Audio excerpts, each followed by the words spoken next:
Thank you, everybody. Thank you very much, Jill, for the introduction. And it is so lovely to be able to give something back to Lamrim, both Lamrims, in fact, but Lamrim Wales. I have spent many happy weeks and weeks and weekends and things doing courses and meditating and doing retreats, and it is a beautiful place. So hopefully when it is all open again, if you haven't been before, again, it's a beautiful place, lovely surroundings, lovely gardens, and very, very warm, open-hearted people there as well. So please do go if you get the chance, when we get the chance again. So maybe just if you could also, in terms of if you have something to say, there'll probably be I've got quite a lot to say, as people who know me won't be surprised by that, but anyway, if it kind of makes more sense, if you are if there's anything that is really bothering you, then please either raise your hand on the screen or just raise, wave, and I can we can unmute and I can hopefully try and answer your question. But I'll try to keep some time at the end for just a more general question and answer as well. So if you can wait till the end, that might help the flow keep going. So I'm kind of guessing that people have some familiarity with Buddhism. Those of you who I don't know, that is that correct? Yeah, please. Yeah. And I don't know, I'm guessing that people maybe have some familiarity either with the Four Immeasurable Thoughts, or as they're also known, the Four Brahma Viharas, or the Four Divine Abodes. Can you indicate if you have, again, please? Doesn't matter if you haven't, that's fine, but yeah, okay, that's good, that helps. Okay, so I'll kind of launch into my introduction, really. So I first came across the Four Immeasurable, teaching on the Four Immeasurables when I used to go to Jamyang in London, and there was a teacher, a Western teacher. In fact, Judy, it was our friend Janet Millar. She did a weekend or a day on the Four Immeasurable Thoughts, and I just completely fell in love with them. I don't know why, but they just totally hooked me. And then since then, there were it was only when I was thinking about this, I think, well, I didn't actually ever come across any more Tibetan presentations. It's Tibetan Buddhism that I'm most familiar with, of those Four Immeasurable Thoughts, as a teaching. And I've read a couple of books on it, but I've not taken any kind of traditional any teachings from traditional teachers on these courses. And I wondered why, and then I kind of realized that most of the ideas in those thoughts, well, let's just say what they are. That it's immeasurable equanimity, or impartiality, or perhaps even kind of emotional balance. So it's immeasurable equanimity, immeasurable loving kindness, immeasurable compassion, and immeasurable joy. And many of those are, of course, contained within the Tibetan presentation of developing bodhicitta, becoming a bodhisattva. But in terms of the packaging of the teachings as the Four Immeasurables, I didn't really come across. But then I spent some time down in Guy House, also doing some retreat down there, and came across the teachings of what are called the Four Brahma Viharas, or the Four Divine Abodes, that translates as. And again, hey presto, it was equanimity, loving kindness, or it was loving kindness, compassion, joy, and equanimity. So I thought, oh, okay, so that's what they are. And here it was presented as states of mind that we try to develop, to abide in these states of mind, generally as we go through life, and the incredible release that brings us, the purification and the release that brings us. So I thought, okay, so that's how it is. But then I was puzzled because there seemed to be kind of slight differences between the two presentations. There was a difference in order. In Tibetan, the equanimity generally comes first. In the Pali canon, which is, I think, is where the Gaia House tradition takes their teachings from. equanimity is generally placed last. They start with loving kindness. There are also things like within the Tibetan, we'll look at it a bit later, but there are actually more lines to the prayer. There can be more lines to the prayer. And there includes the commitment that I will make this happen. How wonderful it would be if all beings could abide in equanimity, say, or if they had happiness and the causes of happiness. And there's that extra addition which fits with the Mahayana thing of I will make this happen, which wasn't in the other presentation that I had. Also, they within the Gaia House presentation, and the teacher, I've read some books of teachers from there as well. The sympathetic joy presentation is quite different, and actually I like that a lot. I find that really very helpful indeed. And also there's a difference in nuance in the equanimity as well. So it seemed to me, okay, so there are two different presentations. But why I'm not is a scholar, although I'm kind of quoting lots of stuff here to start with. I'm not a scholar at all. But what I hope to share with you today is a kind of a personal exploration really of this teaching that I find so inspiring myself. So, and in some of the notes that I think have been sent out to you, you'll see that the sources that I've used, some of the sources I've used are there, so you can follow up further if you want. Anyway, let's go on. Can we have the first screen share, please, Jill? What I found when I was preparing for this was a book by Christina Feldman, which actually I have bought online, but I didn't realize I bought it from a shop in America, so it hasn't arrived yet. But I was able to look inside when I bought it, and I immediately came across this first quote, which then, through all my understanding, completely turned it on its head. Here we go. So just that first one. Out of the soil of friendliness grows the beautiful bloom of compassion, watered by tears of joy, sheltered beneath the cool shade of the tree of equanimity.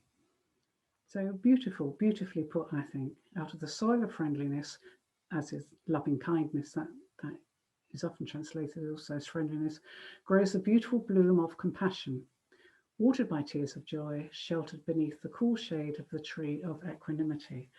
And that's the understanding that I have of the presentation as it's presented in the Pali tradition.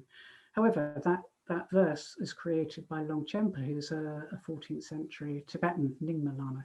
So clearly the divide is not as straightforward as I thought it was. That's fine, thanks, Jill. And then I checked with Alex Berzin, his website. He's also a big friend in the past of Lamrim. I know I've been to teachings of him down here, and a great scholar if you haven't come across him. He's got a website called Study Buddhism, and anything you need to check up, or anything I need to check up, I go straight to there. That's my first port of call, because he really does know what he's talking about. And he actually does a survey of the various different variations of this particular teaching. And he says, his summary at the end, from this survey, it is clear that there's a great deal of variation in the understanding, formulation, and practice of the Four Immeasurable Attitudes. The diversity indicates the breadth of the practice, and rather than seeing the different traditions as contradictory, if one is aware of the wide variety of forms, it may enrich their practice. And actually, that's exactly what I found, that by, although my home is Tibetan Buddhism, by exploring from other aspects of as presented in different traditions, I found it really did enrich it, really made it come alive and help it. So yeah, that's been my experience, but I will still here follow the tradition of the one that I'm most familiar with, starting with the Buddhist, the Tibetan thing, starting with equanimity. because for me it underpins all of the other three, the loving kindness, the compassion, and the joy. It's what makes those other, it's what, yeah, makes it possible for those other states of mind to be immeasurable.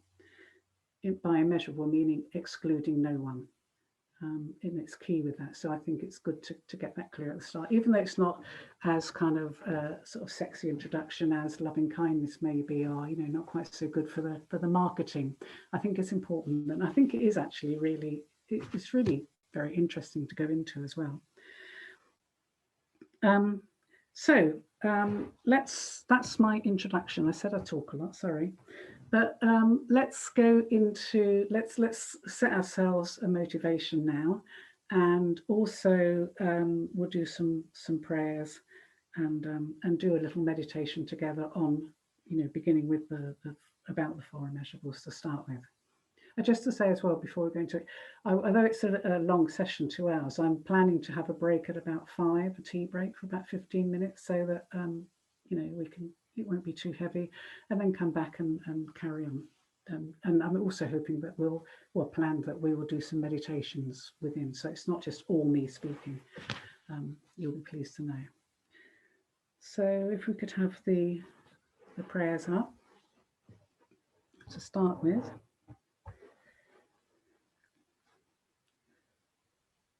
Okay, so these are just, in a sense, to settle our mind. So in fact, if you could scroll it up just a little, or down just a little bit, so we can see the Four Immeasurables as well. Brilliant, thank you. Okay, so I will say these prayers 3 times for the refuge and bodhicitta, and then once each for the Four Immeasurable thoughts. Join in as if you wish, as you wish. Otherwise, just try to settle your mind with a motivation that is conducive to, if you don't describe yourself as a Buddhist, then we're trying to generate a mind that is open and that is ready to receive the teachings. So first of all, just get yourselves into a posture that is supportive of meditation.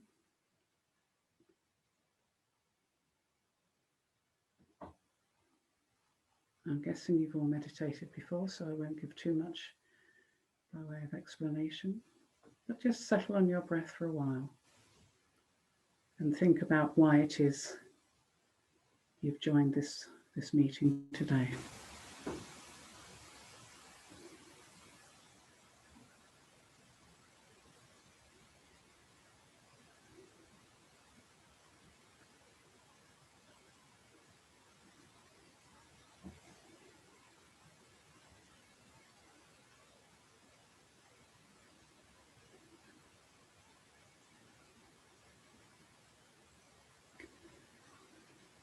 Okay, so I go for refuge until I'm enlightened to the Buddha, the Dharma, and the Supreme Assembly. By the merits I create through listening to the Dharma, may I become a Buddha in order to benefit all sentient beings.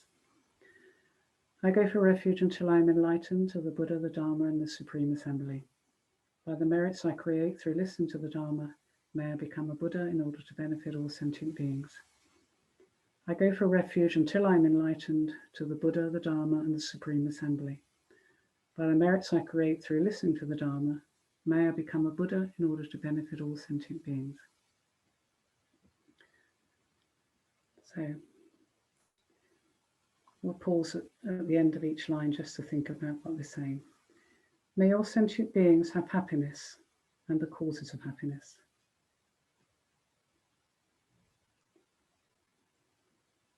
May all sentient beings be free from suffering and the causes of suffering.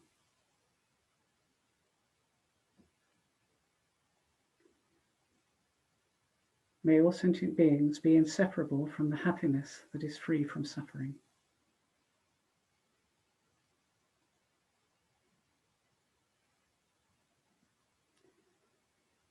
And may all sentient beings abide in equanimity, free from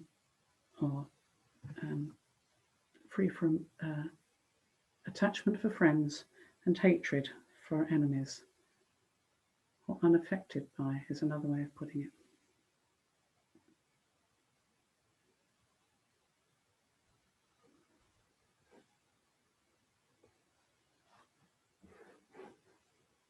thank you. So we'll continue a meditation.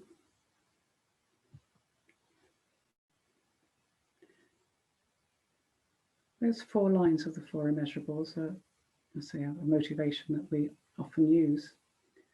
But there's also a longer version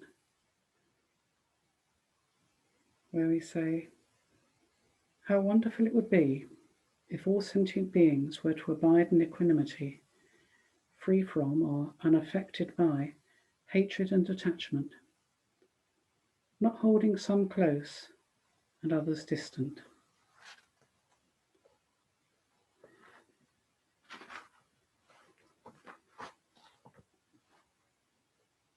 Imagine a world where this were the case.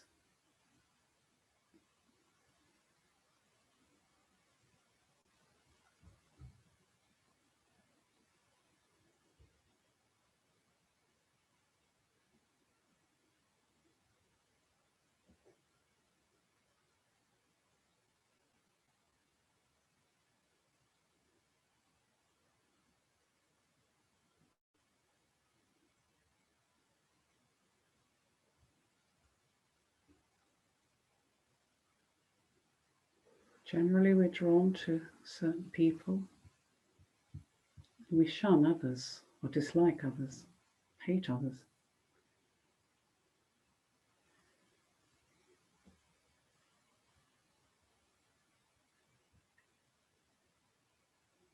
But it's only possible to hate others if we just see a very limited view of them, have a very limited view, a stereotype, certain aspects. But if we could genuinely see everybody, recognize the humanity of everybody, there would be no stereotypes. People would be people, whatever the colour of their skin, whatever religion they followed, nationality, whoever they voted for. They would be complex individuals just the same as we are.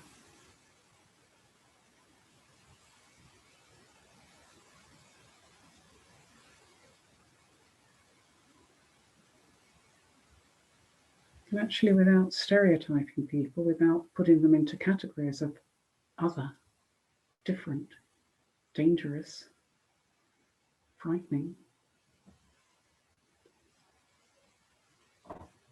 injustice is also very difficult.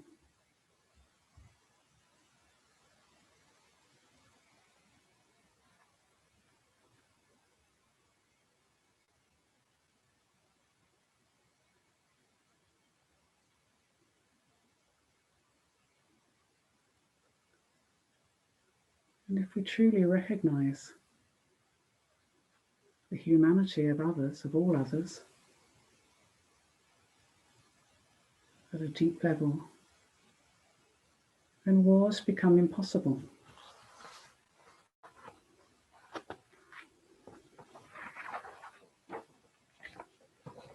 Each war begins with a seed of hatred, often just in one person's mind to begin with, and then spreads and grows.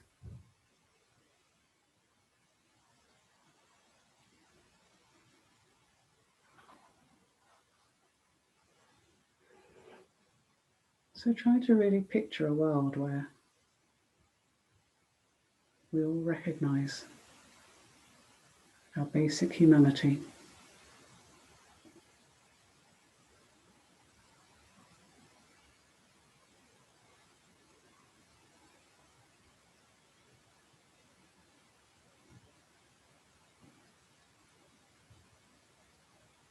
What might it be like to live in that world?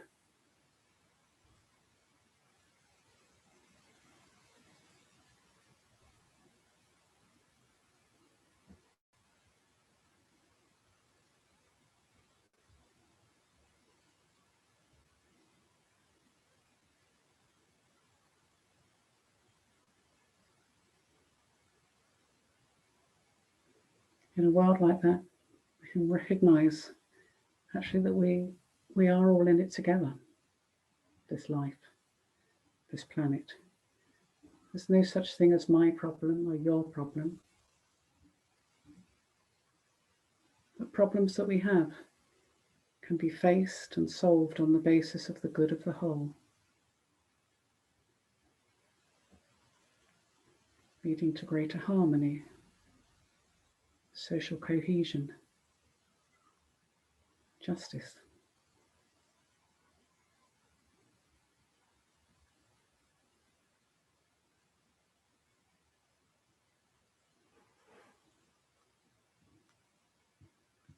Try to imagine what that would look like in daily life.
If anyone is familiar with the Tibetan practice of offering the mandala, I often find that for me it's really inspiring to be able to, when I offer this mandala, where we're offering, doing this strange thing with our fingers and offering the universe really to the Buddhas, to actually imagine a world where everyone is filled with, based on equanimity, filled with loving kindness and compassion. It's inspiring to imagine what this might look like, and to hold it as an aspiration, as a vision of utopia, really, of what might be possible. So in the first verse, we offer this world perfected, this universe. And actually the second verse is interesting because it is all about equanimity. It says, the first verse, this ground anointed with perfume, flowers strewn, Mount Meru, four lands, sun and moon, imagined as a Buddha land and offered to you. May all beings enjoy this pure land. So it's a traditional one, but we can bring it up to date as our own. And then the second verse, it says, the objects of attachment, aversion and ignorance, friends, enemies and strangers, my body, wealth and enjoyments, I offer these without any sense of loss. Please accept them with pleasure and inspire me and others to be free from the three poisonous minds. Inspiring words, I think. Inspiring vision.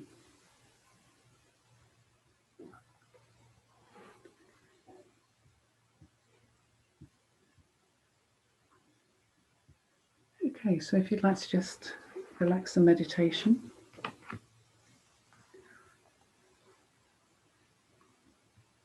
And I'll talk some more. So I think that was why I first got hooked on the meditation. It was that vision of what is possible, actually, for us as humans in this world, although it doesn't always seem like it.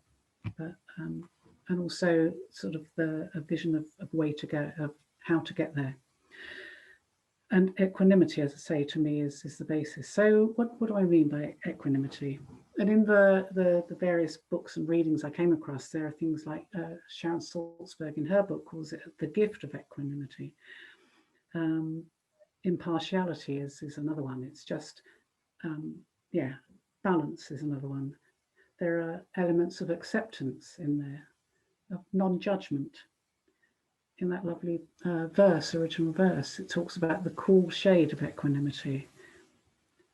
Flexibility, resilience, patience, all sorts of elements within there. But it's quite good to be, I think, to have a clear idea of exactly what we're talking about. I mean, all these elements come into it, but so again, I went back to Alex Berzin's website to get an actual definition. And very simply, it's the mental factor, state of mind, basically, of having an equal attitude towards everyone. That's within the Tibetan tradition, and that's the one that we're going to investigate first. In the Pali tradition, he says, when it's conjoined with the bodhicitta aim, it's the 10th of the 10 far-reaching attitudes, the 10 perfections.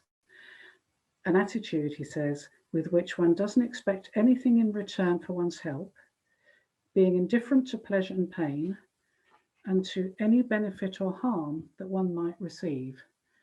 So you can see the definitions of them are quite different. They each have a different flavor, although there is, as we'll explore, some, clearly common ground between them as well. But I thought certainly up until the tea break, we'll talk about the Tibetan one first, and then we'll go into the other one as well and see how they can kind of get a sense of how they can enrich each other, different views. So in the Tibetan tradition, the image they use, and I think it works for me really well, is of making an even field. And you kind of see those amazing pictures of all the terraces on the side of the mountains in Nepal. In order to be able to grow anything at all, it's kind of like these steps. And so it says the first step in the Tibetan training, this is from Alan Wallace's book, in the Tibetan Buddhist training, this evenness of mind is the first step in the cultivation of the spirit of awakening. Just as a farmer first levels a field so that all the water doesn't gather on one side and leave the other side dry. The first priority is an even field, an utterly fundamental and indispensable component of the practice. And actually, as I thought about this again, it really made me think, if you do want to grow anything on the side of a mountain or a hill, then of course you need to make those terraces to make it level. Otherwise, the water comes down, it washes away the soil, and actually nothing can grow there at all.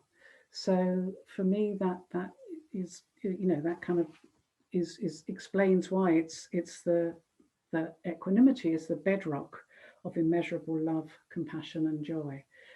Because without an evenness of mind that has an equal attitude, or we strive towards getting an equal attitude towards everyone, it's very hard for immeasurable love, compassion, and joy to grow.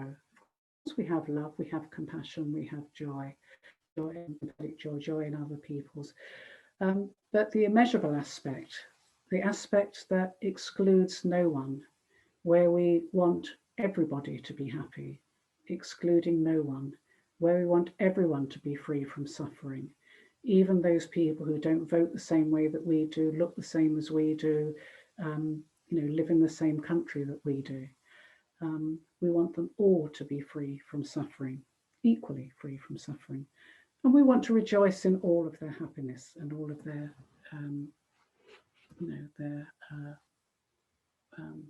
what makes them, what brings them joy. We want to also be able to share and to rejoice in that as well. And it's not easy, is it, actually? But if we want to grow in any way, then equanimity is developing, focusing on this developing of equanimity in our hearts and minds is a very good place to begin. And there are techniques, that's what we go on to talk about. There are actually techniques specifically designed and used over thousands, hundreds, thousands of years in order to be able to do this, and used with some success. Probably you have your own experience of doing this if you've done these practices before. It's not easy, but and actually in both presentations, they are, from the Pali and the Tibetan presentation, they are fairly high level presentations. They depend upon a basis of other practices, but we can begin now, and it may be that we are just particularly drawn to these, and so we can begin now. So let's have a little look. Have a look at the next screen share, please, Jill. Thanks.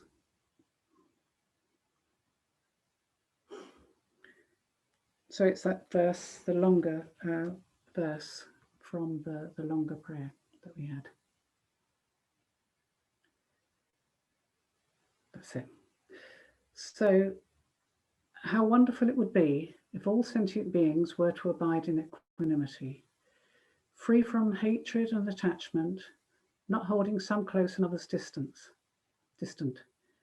May they abide in equanimity. So there's four levels. So first of all, how wonderful it would be if they all could, and we kind of tried to think a bit about that this morning. In the first meditation, not this morning, in the first meditation. May they abide in equanimity. I hope they do. Let's do that. I myself will cause them to abide in equanimity. Recognizing, so that's kind of taking responsibility. Okay, I will do whatever I can in order to help beings abide in equanimity. But it's not going to be easy. So recognizing that, then there's the third line, the fourth line, please, gurus and Buddhas, bless me to be able to do this. So give me, we're requesting inspiration really from others, from the Buddhas and the teachers that we have in order to be able to do this. So in the first meditation, we focused outwards on how wonderful it would be if everybody else had equanimity, regarded one another with equanimity, or with balance, and not swayed by sort of attachment and aversion. Marvelous it would be, but how does that come about? So I will cause them. I will do this. I will do whatever I can to make this happen. But as I am now, I can't, I can't do it myself. It's a struggle. I recognize that. So I need to work on myself and to go through these different practices and try to do it. But it can be really, a really good first step is to know that actually it is possible. And that's where we look at the Buddhist teachings. We have faith in those, but also the teachers. For example, the Dalai, His Holiness the Dalai Lama, again, who's my great hero. Whenever if you read kind of articles or anything about how he is when he travels around the world, or if you see videos or TV things about him, how he is when he travels around the world, what you will notice, I think, fairly early on, is that he is always exactly the same with everybody. He treats everybody with the same open-hearted warmth, respect. So there are stories you read of when he goes sort of traveling and stays in hotels. Then maybe I remember one story. He was in a hotel somewhere in the States, and there was a cleaner who was just kind of standing by the side as he sort of came out, and she instinctively sort of showed some kind of respect to him, and he just went over and chatted to her, and and was really interested in her, and then kind of moved on to others.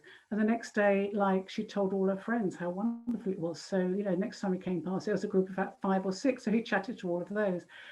Equally, he's equally at home with heads of state, or with with people on the street. And also, actually, The one story that I often share, that I don't know if I can really explain, but I went to see him teach one time. He was in London, in the Central Hall in Westminster, and it was at a time when the political situation between China and Tibet was really quite tense. And so there was a very noticeable security presence. You know, there were two blokes at the front of the stage where he was teaching, looking out at the audience. You know, they had those wiggly wires coming from their ears, you know, security people stood there. And actually in this, in the hall at the time, at one point, then there was in front of, there was, you know, quite a big, it wasn't a huge hall like he teaches in now, but it was quite a big audience. And in front of him were a lot of the Tibetan teachers and high lamas and things. Probably Geshe Damcho would have been there, I would imagine. Can't remember for sure. I was certainly there with Adita, actually, from Lamrim. And anyway, so and so there was police presence, and there was an audience, and there were all the Tibetan teachers in front.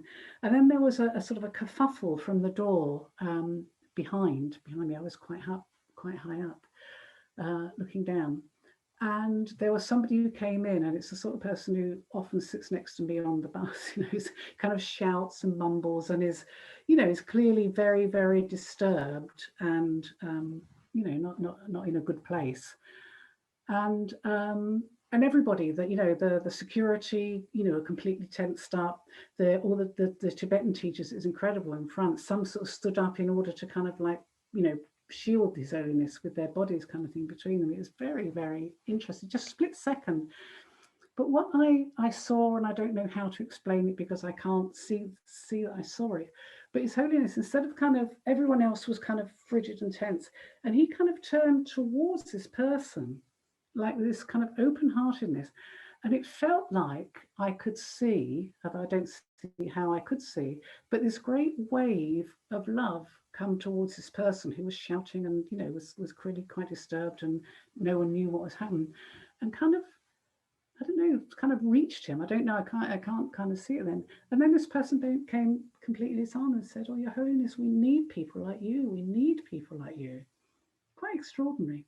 And then kind of settled, and everybody kind of settled back down again. But it was quite an extraordinary thing that actually, you know, whether the wave or whatever existed or not, I don't know. But the fact is, everybody else was defensive, and His Holiness moved towards this person who was threatening him. So, you know, I actually, to be honest, I slept through a lot of teaching because it was too hard. Although I tried to stay awake, it was all, you know, it's much too difficult for me. But I got, you know, from that, I will never forget that. And it is that inspiration that it is possible, even, you know, at a higher level, to be able to treat even those people who dislike you, who threaten you, with great respect. Now, you know, we're not there yet. Well, speaking for myself, I don't know about you, but I'm not there yet. And I know that, you know, that I'm not saying that we should all kind of, you know, not worry about taking risks and personal safety and stuff like that. Of course not. But it's knowing what is possible if we do the work. I think really that is very inspiring. So also just I was also just a bit more about His Holiness, who I love so much, but somebody I was reading, a newspaper reporter asked him, well, who are your peers? You know, here you are, you got the Nobel Peace Prize and all the rest of it. Who are your peers in life, you know? And he just laughed and said, everybody. I mean, quite genuinely, everybody. Extraordinary. Anyway, so how do we start leveling the field? How do we begin this process ourselves? And we start where we are. And I put in my notes a joke, because there's a joke I like to tell here. It's how somebody was driving around the lanes of Cornwall and looking for a particular town or village or somewhere. And we couldn't find it, and the signage wasn't great. And you know, the lanes, they're kind of, you know, very steep on either side. And they were driving round and round and round and just getting nowhere at all. And eventually they saw somebody they could ask. So they stopped the car, rolled down the window and said, "Can you tell me how you get to whatever place it was, Polperro or whatever?" And the person said, "Yeah, I can." I said, "But if I were you, I wouldn't start from here." I like it. But I think there can be a danger that we can begin our spiritual path like that, not starting from here, from where we are, but starting from where we think we should be. And I think there can be a danger in doing that, which is where I think why I like to begin with the teachings on equanimity. We can kind of, oh, you know, I love humanity. I love humanity. People I find difficult. You know, it's that kind of attitude really, that we can kind of try and skip some of the early steps because we have a notion of ourselves as a spiritual being, and you know, a genuine aspiration. You know, not really to knock it, but I think you know, it's good to be honest about where we are. Naturally, we discriminate. We like some people, we don't like others, and actually, the vast majority we ignore because they have no bearing on our life at all. It's like you know, it's not just, they talk about these three categories of friend, enemy, and stranger traditionally. And it's not, you know, that there just are these three boxes. Obviously, it's a spectrum. But you know, there are people we really like. There are people we really don't like. You know, there are sort of certain areas of gradation, and then there's a mass of people we don't generally think about at all because they have no impact on our life. And that's, you know, that's where we are.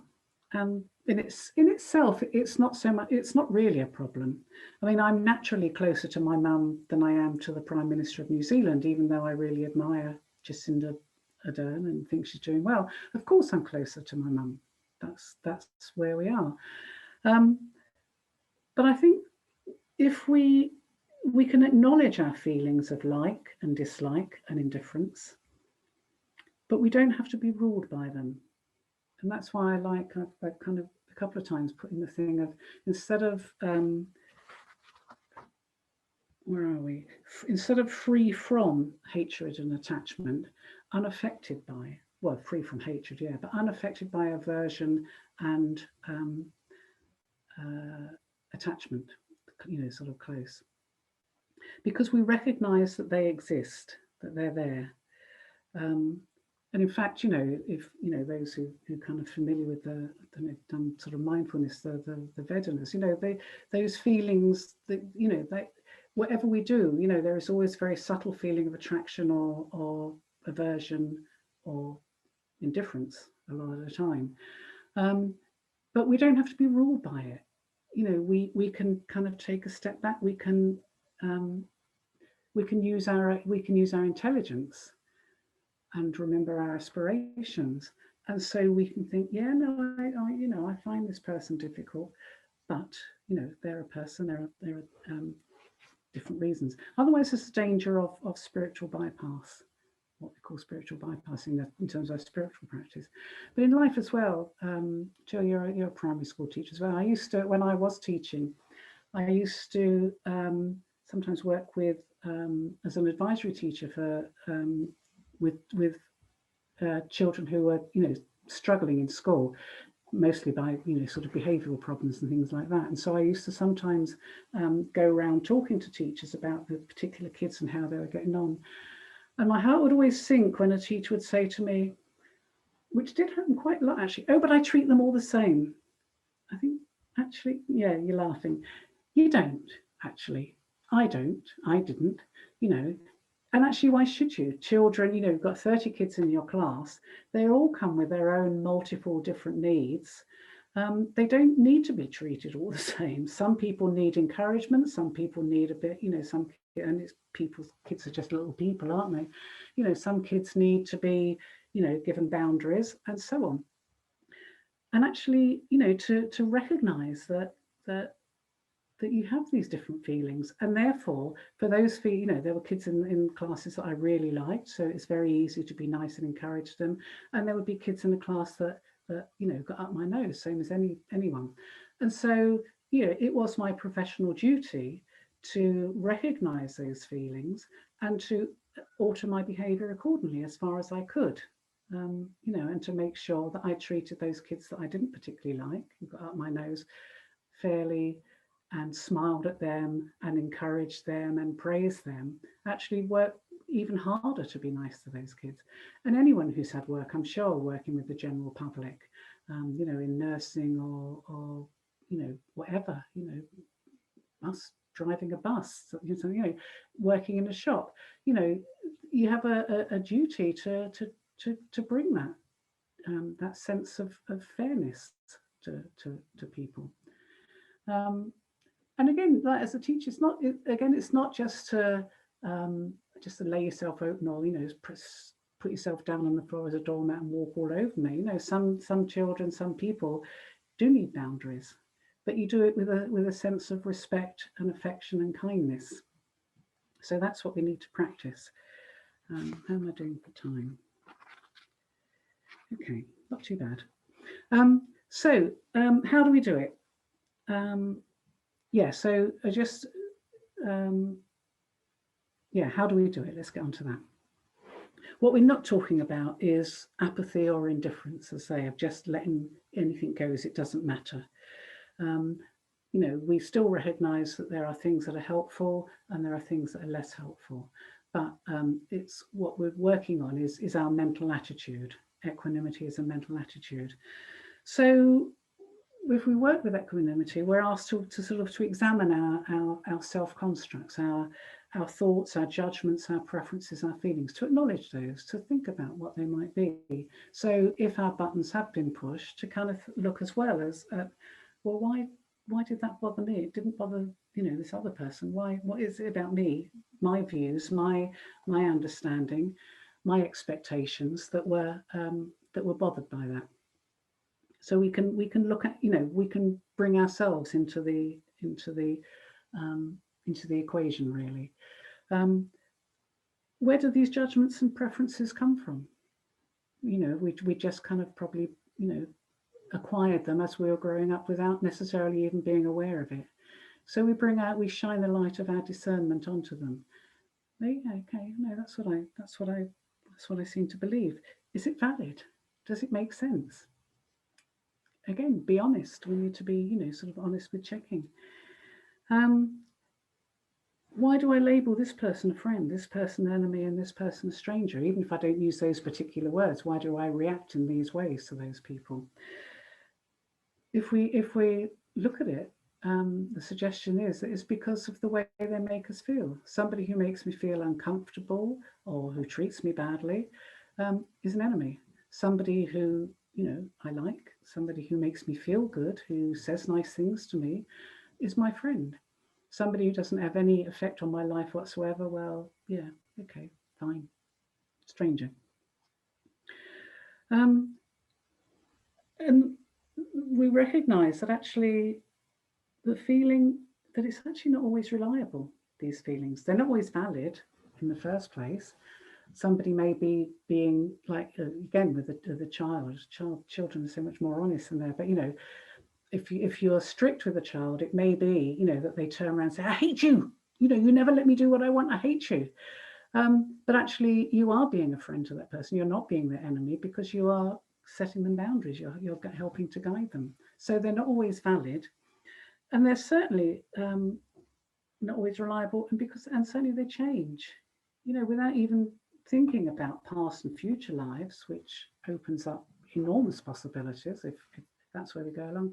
Even in the course of one life, this life, people become, you know, people we don't know become friends. All of our friends at one point we didn't know, apart from our mothers, you know, those we call friends, apart from our parents.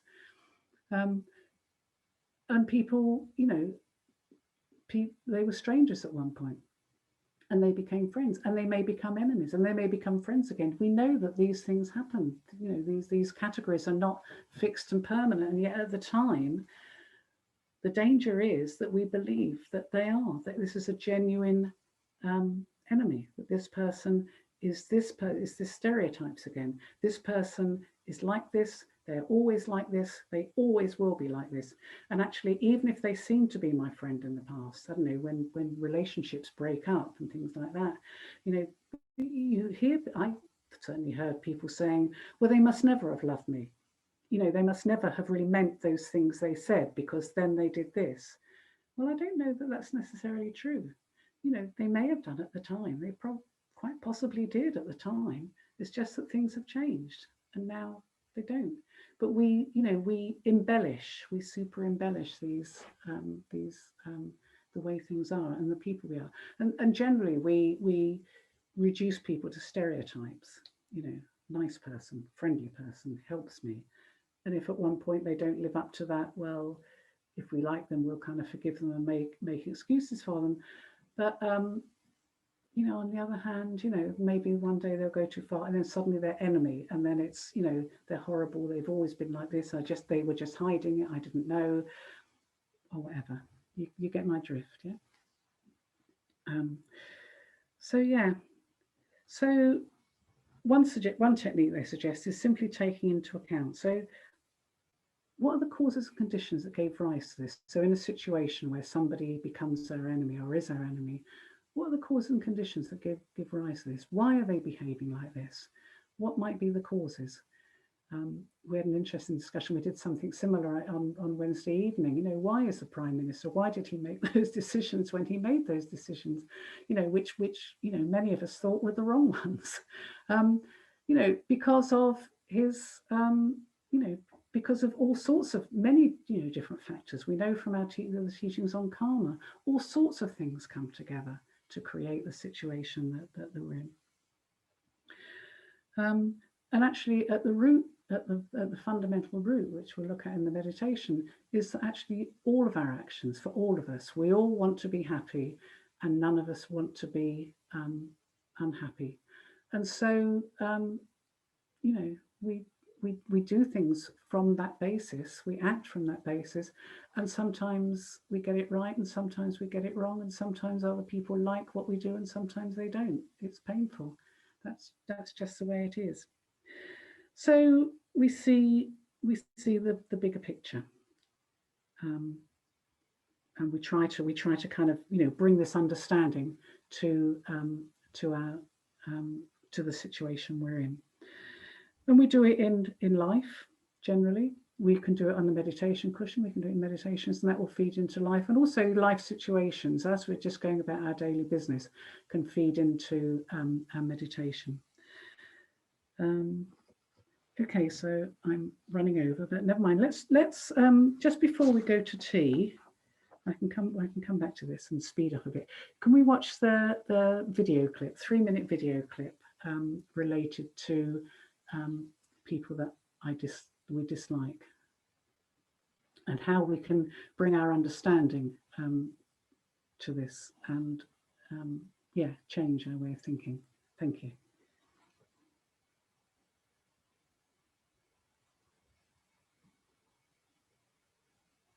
There should be a sound with it.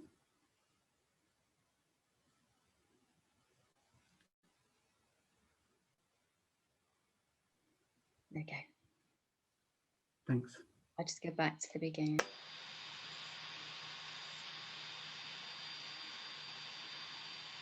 Sorry. Is it paused? Yeah, nice, yeah.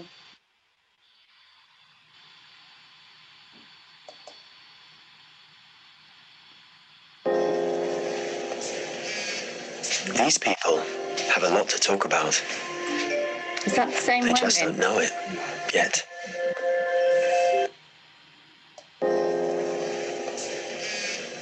These people have a lot to talk about.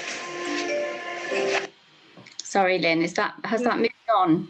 Yeah, it's moved on. I tell you what, let's use this. Let's bring our tea break, and we'll come back to this if we can afterwards. Yeah. Yeah. Play it after tea. Yeah, 15-minute tea break. Come back at what, 5:20? Okay. Who wants to kind of, you know, just catch up? We'll leave the thing open. So if you want to just catch up with each other, that's fine. And yeah, I think it's moved on to the next. You know, they often suggest. I can soon sort that out. Well, she says confidently. Yeah. Well, if not, whatever. I've put the link on the notes that were sent out anyway, so people can watch it at home. Yes. So we can try and sort it out, and if we fail, well, you can look at it later. It's worth it, actually. It's by doing. Yeah, no, I think it probably just we maybe had an internet dip and it stopped it playing. But would you like to do tea? Is that your preference? Or I can try and play it now? Let's do tea. Yeah. Okay. All right. Lovely. All right. And as you said, we can keep it open so that people can chat. If you want to unmute and if you want to talk to each other, then please feel free to do that. That's fine. Okay. And perhaps Lynne, you might want to break. I do. Thank you. You deserve one. Thank you very much. Thank you. I'm going. That people want to raise from what I've been saying, either for clarification or disagree or. I just would like to say something about where to start to develop equanimity, right? Mm-hmm. You know, the people that are nearer to us are those that are more difficult to develop equanimity with.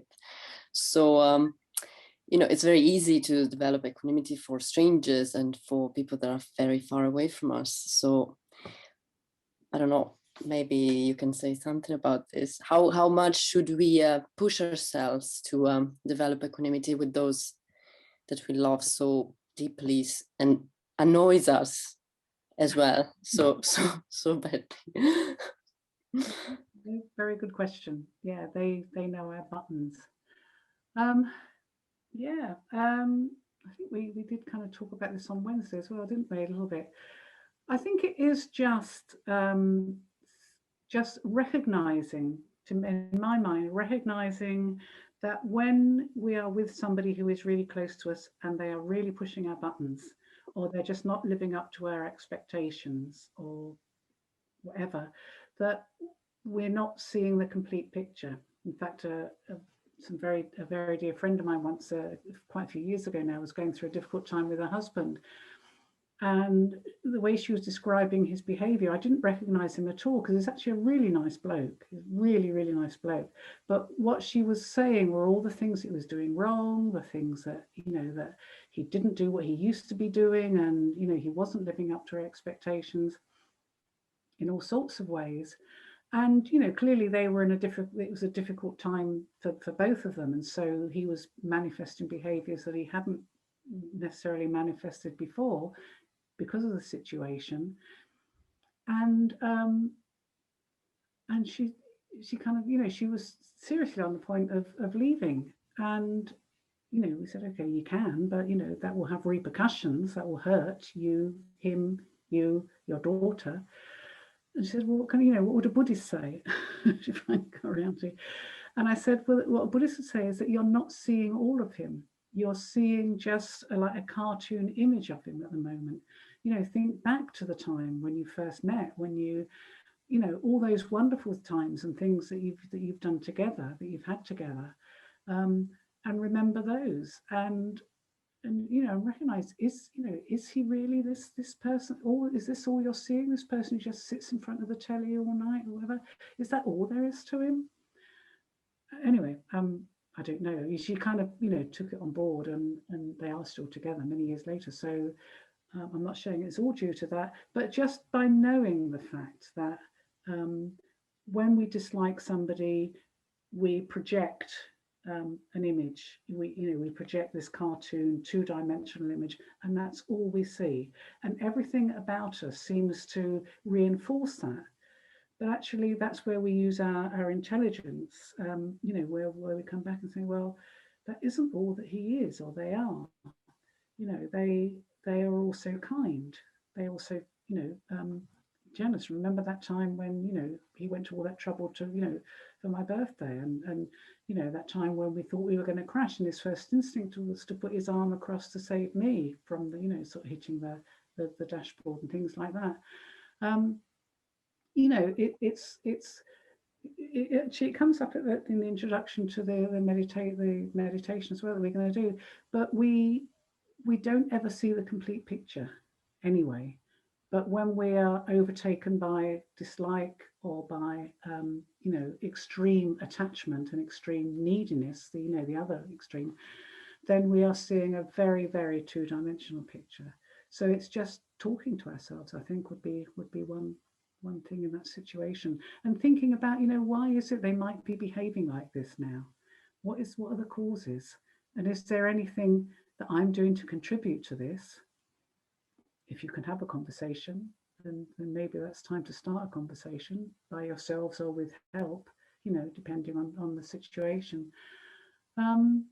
Or just thinking about it, or just, you know, going for a walk and kind of thinking, what's really going on?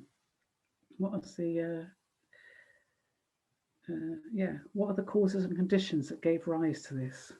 You know, we're all acting out of this basis of wanting to not suffer and to have happiness. So how can I understand, if I look at my behavior in that way, how can I understand that? If I look at their behavior in that way, how can I understand that?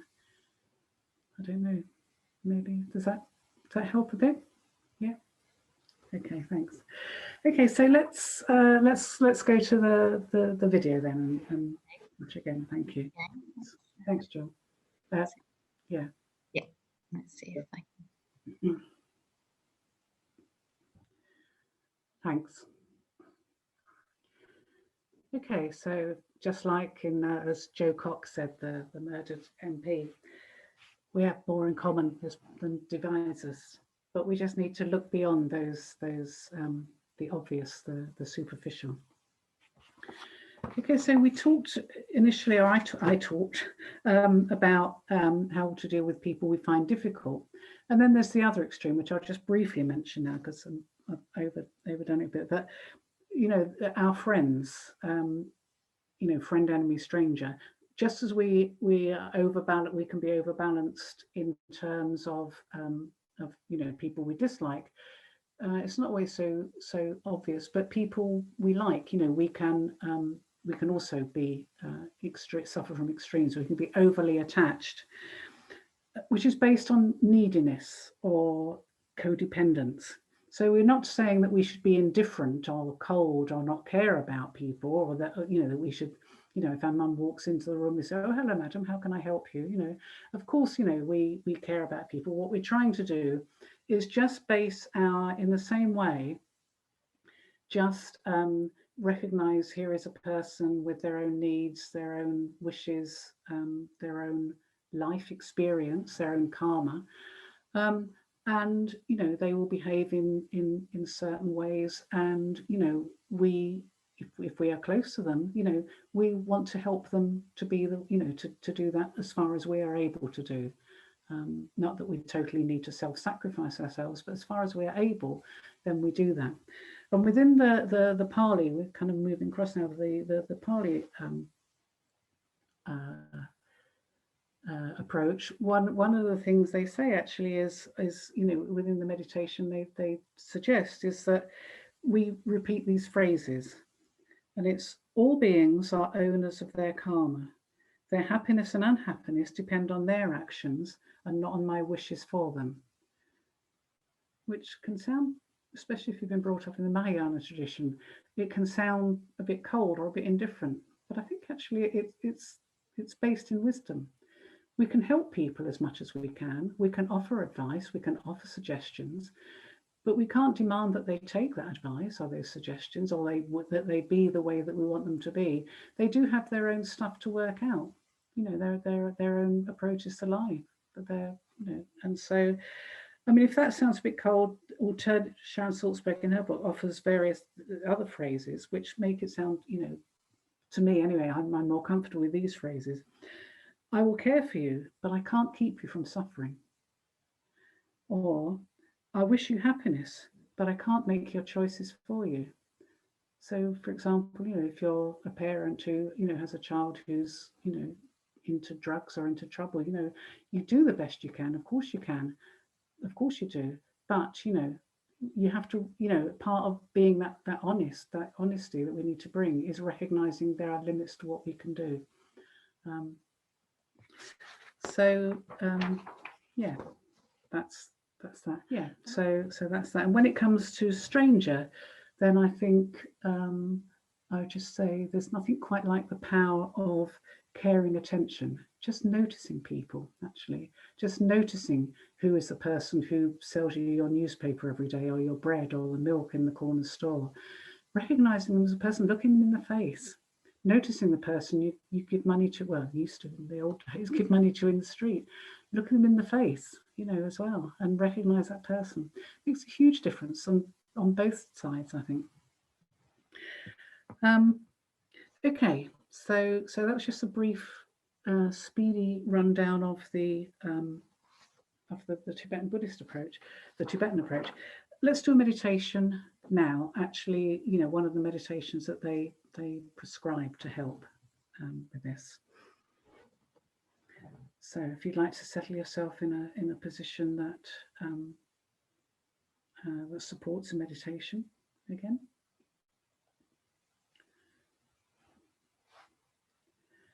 And focus on your breathing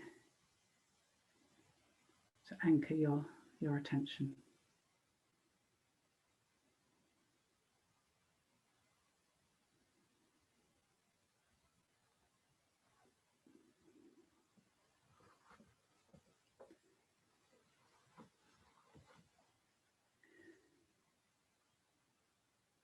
So this is called embracing our common humanity. Imagine someone whom you hold dear, someone you find it easy to care about and love.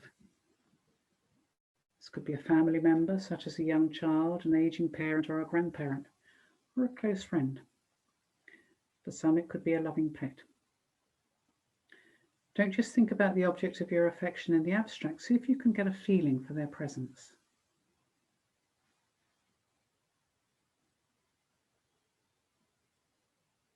And with any of these, if you struggle to choose, just pick the first person and stay with them for the purposes of this meditation.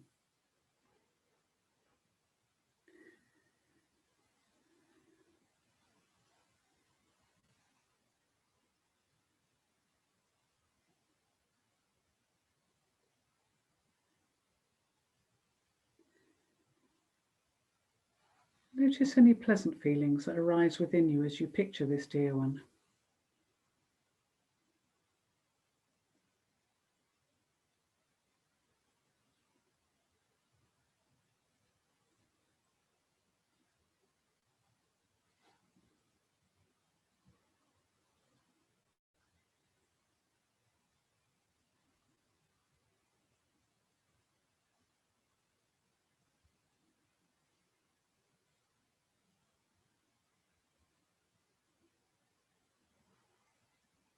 Imagine being this person, stepping into their shoes, and see how easy it is for you to acknowledge that they have the same aspiration for genuine happiness that you do.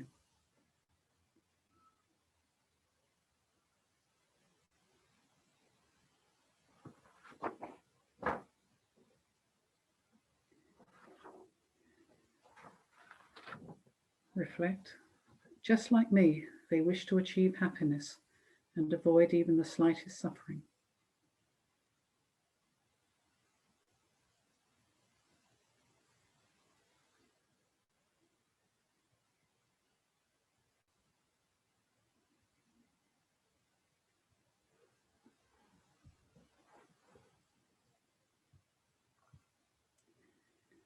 Now bring to mind another person, someone you recognize but have not had significant contact with, for whom you have no special sense of closeness. Think of a real person you see quite often, perhaps someone you see at your workplace or in your class, or a bus driver, or someone who works at your local cafe or library.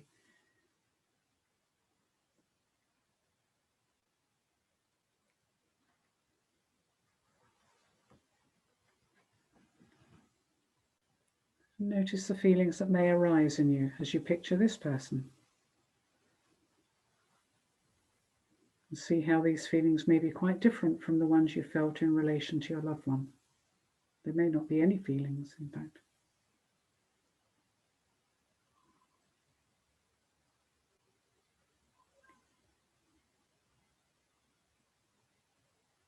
Usually we don't concern ourselves with the thought of whether or not such a person is happy. Even when we happen to interact with them, we don't give much thought to what might be their situation. We get what we came for and just move on.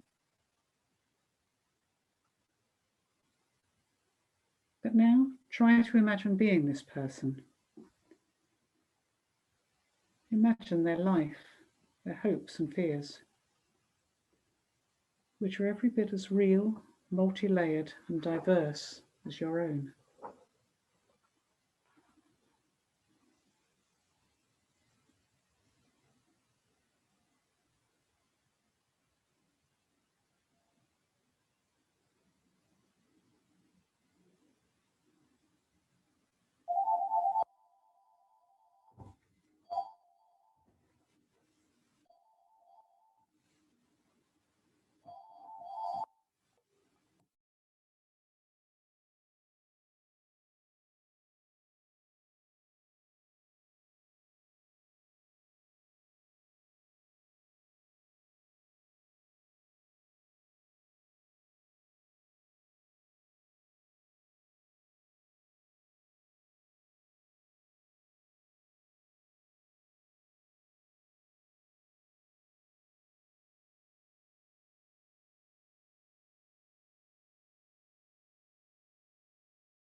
Recognize the profound similarity between yourself and this person at the fundamental human level, and reflect, just like me, they wish to achieve happiness and avoid even the slightest suffering.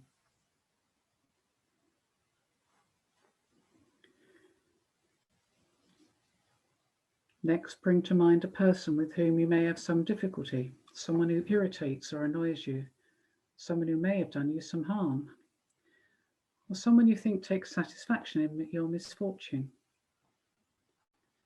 Imagine them in front of you. You may experience uncomfortable feelings, but simply acknowledge them without indulging or judging. You might recall painful interactions with them, how you felt then about uncomfortable feelings that arose in you.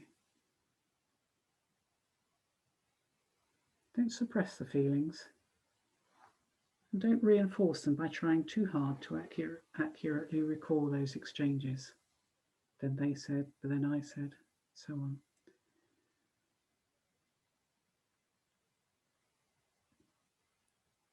Again, just bring honesty and clarity to whatever's arising.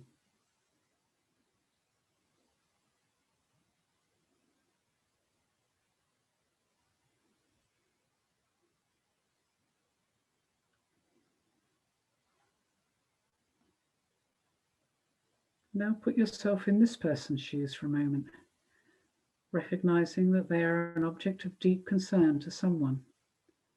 They are a parent or spouse, a child or a dear friend of someone. Acknowledge that this person has the same aspiration for happiness that you have. Acknowledge also that they, like you, suffer from confusion and disturbing emotions.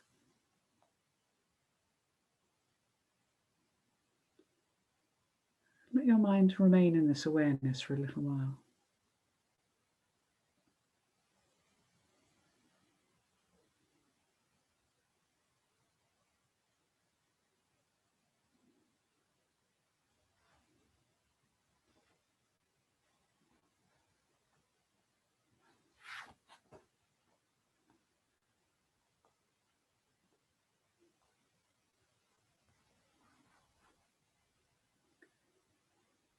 Reflect, just like me, they wish to achieve happiness and avoid even the slightest suffering.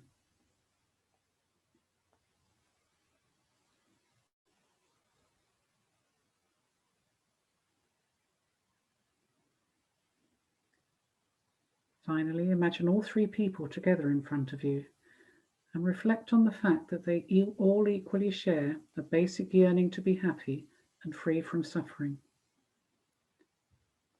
On this level, there's no difference at all between these three people. In this fundamental respect, they are all exactly the same.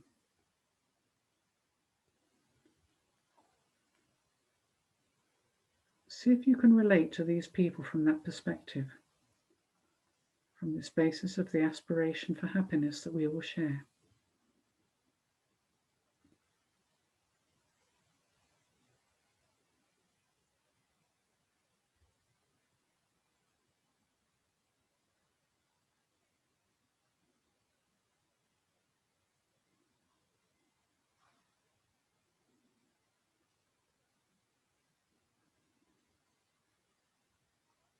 This aspiration for happiness and wish to overcome suffering are a common bond that unites us with all other beings. Let your mind abide in this awareness for a while.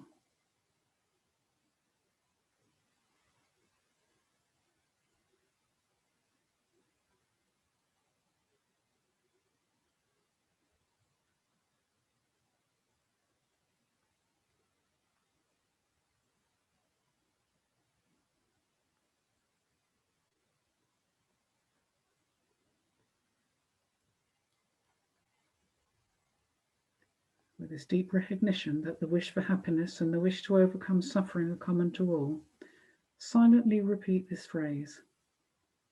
Just like me, all others aspire to happiness and wish to overcome suffering.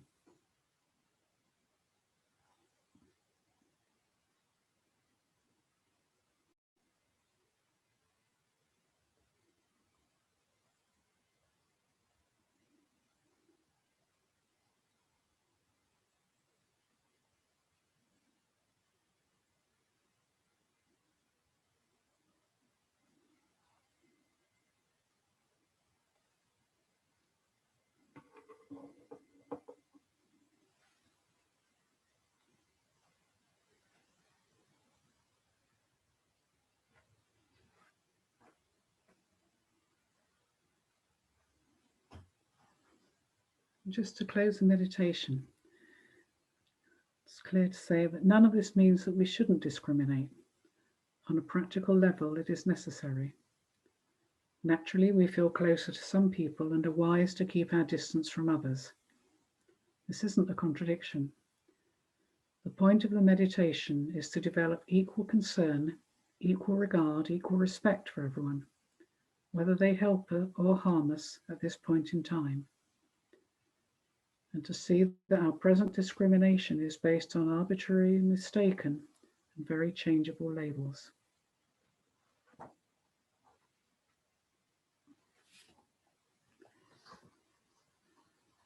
Okay, and relax the meditation.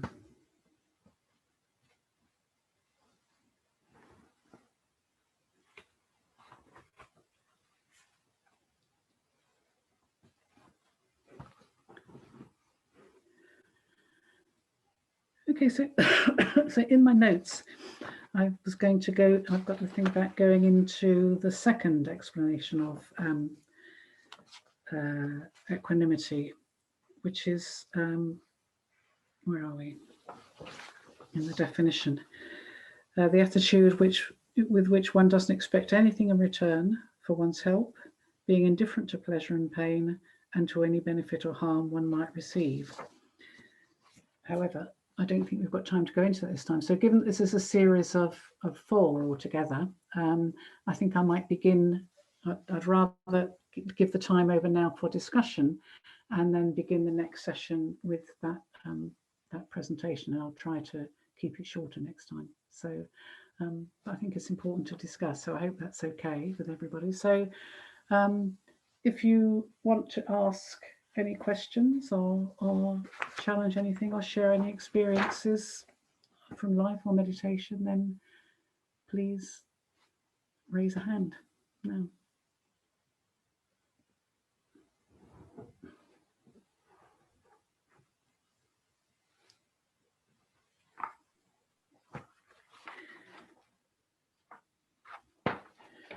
Yes, Sandra, sorry.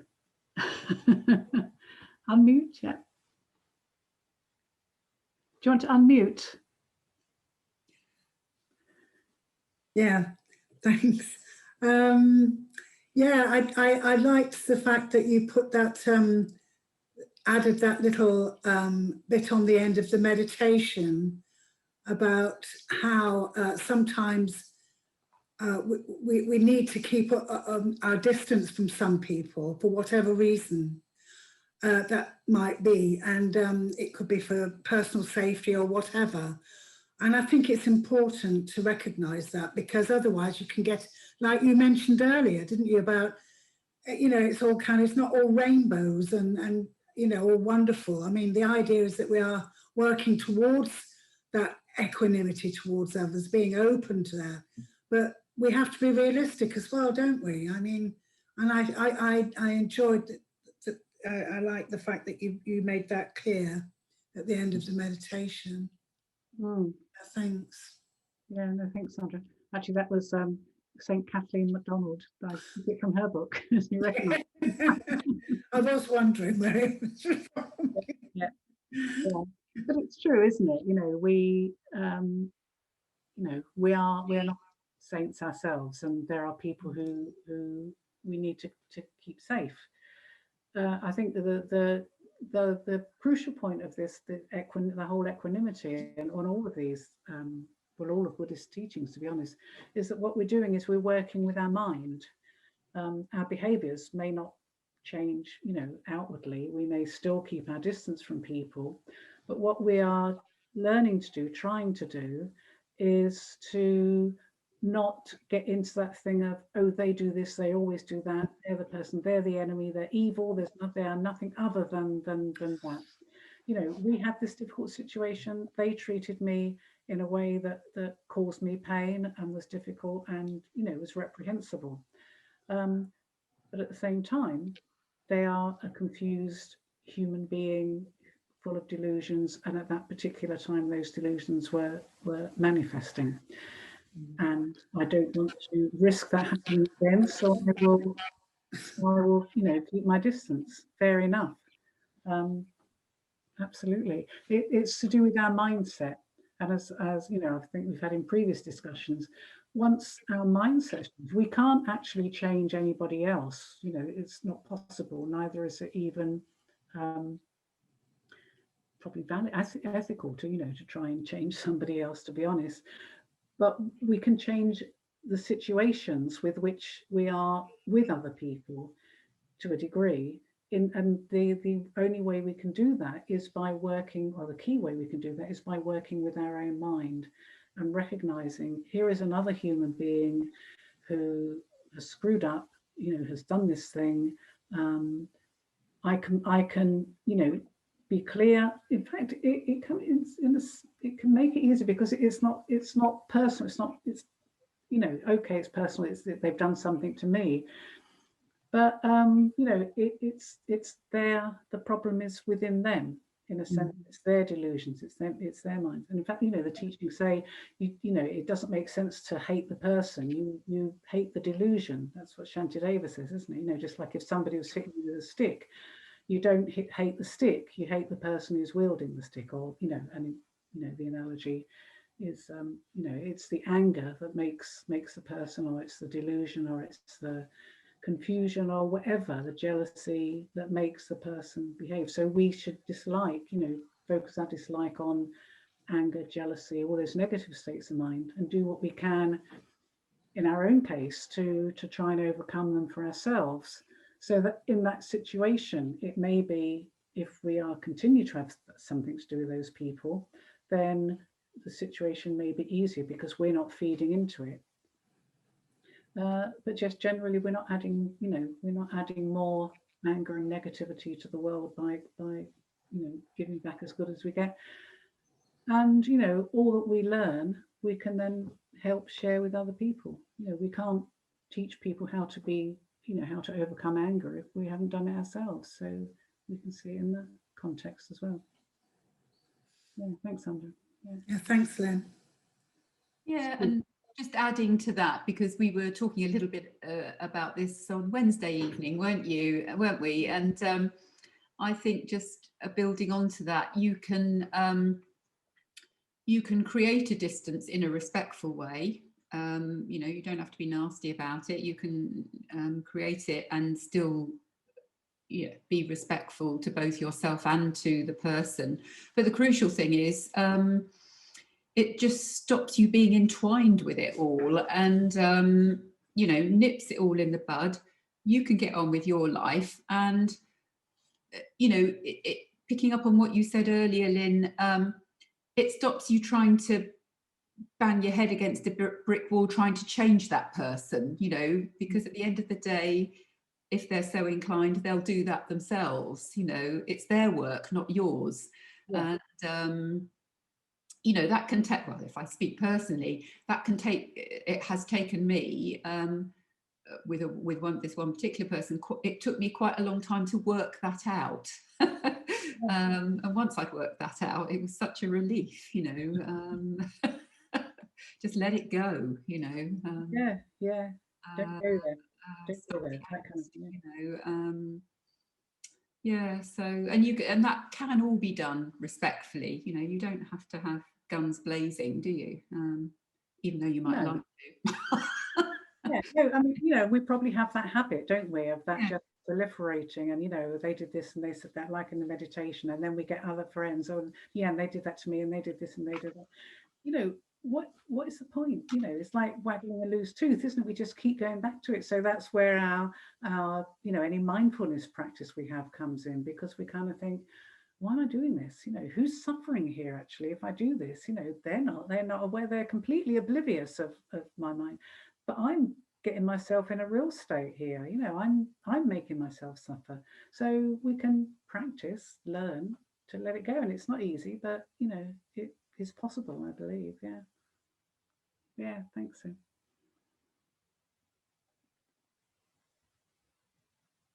anything else anybody wanted to?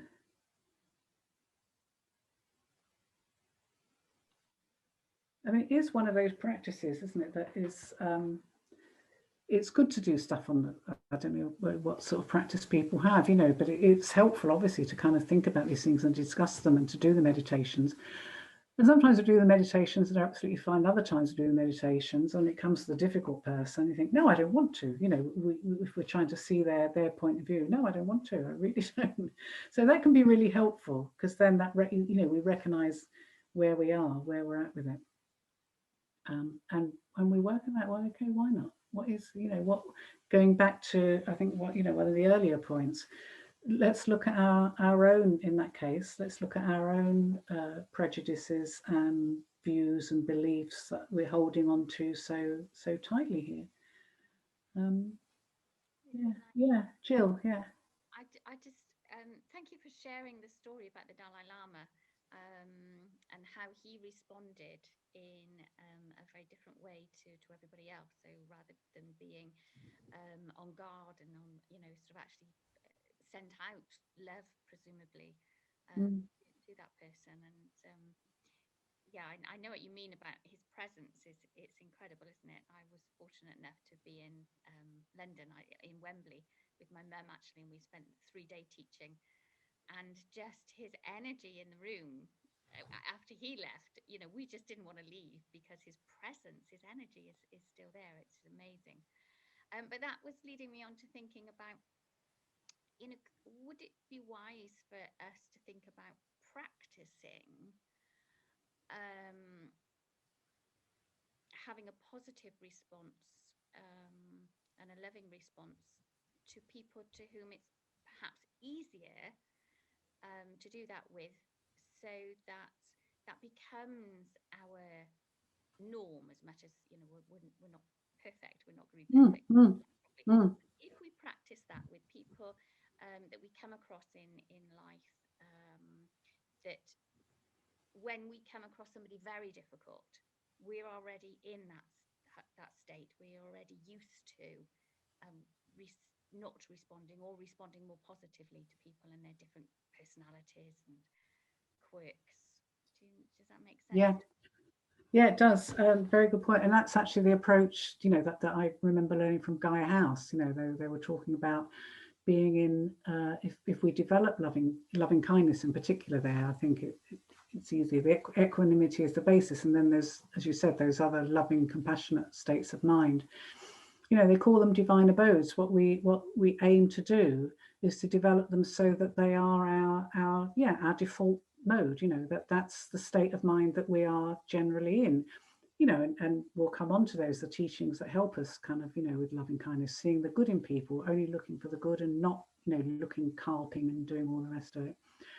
And yeah, absolutely. If we develop those states of mind, and we, you know, they are very pleasant. We know that, don't we, from, you know, the experience we have, that those loving, compassionate states of mind are very lovely states of mind to be in. And when we're in those states of mind, we can act much more wisely and skillfully and lovingly in the world from those states of mind.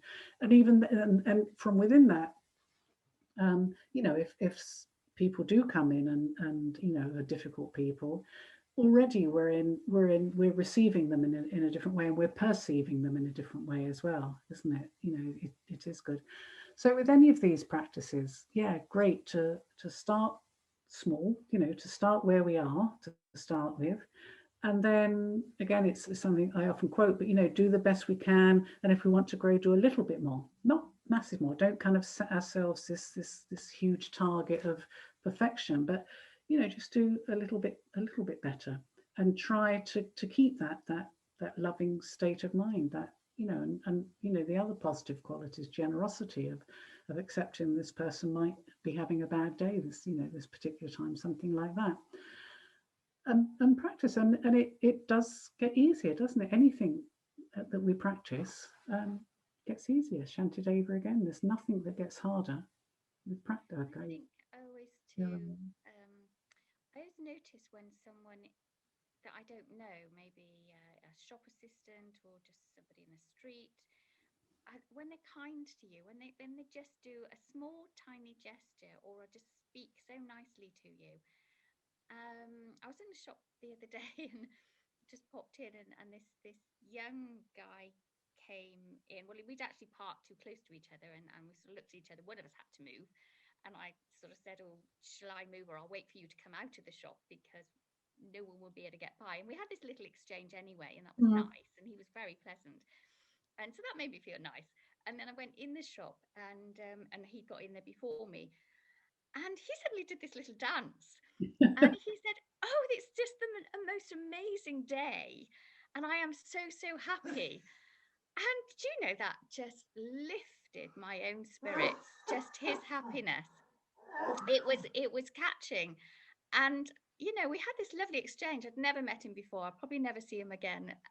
But it just reminded me how we do respond to one another energetically, don't we? And you know, when someone is kind, we know how good that makes us feel. So we should be encouraged to be kind in even the smallest ways to other people, and that just spreads, I think, positivity. No, absolutely, I agree totally. Absolutely, yeah. About others, and thank you for sharing that. It's really lovely. Okay. It just came to me. I just remembered when I started talking. Yeah. No, and you know, a stranger. You know, yeah, it's friendly, yeah. And I think, yeah, sometimes that's even nicer because you don't expect it, and then that's, you know, it made my day really. And we're not seeing many people now, are we? So it's so important when we do have those personal interactions with the very few people, you know, physically that we are seeing now. I think it's so important that we share that positive side of humanity with each other. Yeah, no, absolutely. Judy, did you want to say something? Thank you. I was just going to say that it's finding the right balance, isn't it? It's like when you bring up a child, whether you're going to be very strict and harsh with them, or if you're going to be very soft and, you know, let them do as they like. It's a sort of balance thing. I do agree with Jill that when you do take that sort of bodhisattva type view of the default mechanism of being kind and having compassion, often you get more back, actually. Yes. Whereas if you can be sort of on your guard and, oh, I don't want this person to hurt me, or, you know, be careful, protect myself, you know, you become less open. So I think it is a question of balance, and I think it's very much a question of reflecting on your interactions with people, and you know, like you say, being mindful and maybe contemplating how things have gone, learning from that. But yeah, I think, you know, it is nice to have that default mechanism of being compassionate and showing loving kindness wherever you can. But on the other hand, we've also got to be, you know, we can't harm ourselves, because then we can't help so many people in the future if we harm ourselves. Absolutely, yeah, yeah. Maybe it's more a case of being open, open to others, open to the possibility that they are friends, they are going to be friendly, but, you know, also seeing clearly. You know, the Buddhism's all about, you know, wisdom as well as compassion, and it's that wisdom, seeing clearly that if, you know, we are initially open and we feel, for whatever reason, some pick up from somebody's energy or whatever, that maybe the wind, you know, this isn't going to go well particularly, then, you know, then we react, but at the same time take appropriate action, but at the same time we try not to close down our mind. I think one of the things that Sharon Salzberg says is, you know, passed on from one of her teachers, is, you know, don't put anybody out of your heart. You know, don't immediately put them in the box, enemy, difficult person, whatever. Just think, okay, I'll take this action that is appropriate. I'll take appropriate action. They're clearly not having a good day, you know, whatever. Yeah. Okay, well, that I think brings us up to the end of the session. So thank you for your patience and for joining in. And I'm sorry you didn't get it finished, but there we go. So yeah, I think, yeah, as we've said, really, just to kind of conclude a bit, you know, it is a big job. It is, you know, advanced. It does depend on a lot of previous work and a lot of previous understanding. So we take it slowly. We be sensible. We be wise. And we try and keep a sense of humour at all times. Keep a sense of humour, I think. And yeah, we'll look more. And in fact, yeah, the whole of the Four Immeasurables, I just wanted to say that, you know, that they balance each other. So, you know, it's a very skillful presentation of the whole course. So if, you know, if we go too far with equanimity, then the next one, you know, then we try to work with our compassion. And they say that. The next session is loving kindness. Yeah, and we'll finish off this last little bit of equanimity as well. And in fact, I say equanimity is the basis for all of these anyways, a bedrock. They go. So if we can just finish off with some dedication prayers, please, Jill, that would be great.